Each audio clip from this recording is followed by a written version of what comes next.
Hey there everyone, welcome back to our channel. In today's video, you are going to see how to edit caption on Facebook Reels after posting. So let's get right into it. Head over to your Facebook application. Once you're there, make sure you have logged in into your desired Facebook account from which you just want to edit your caption of your Reels.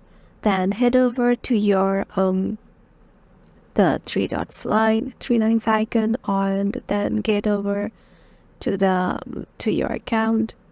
Once you're there, you'll find your reel that you have posted, and then just go to the three dots icon on the just right beside the reel, and there you will find the option of edit reel. Just tap on it, and here if you have already just added a caption to it, you can just edit that. Like I'm editing with it with a sunny day, and then tap on save, and here goes the edit of my caption in right here.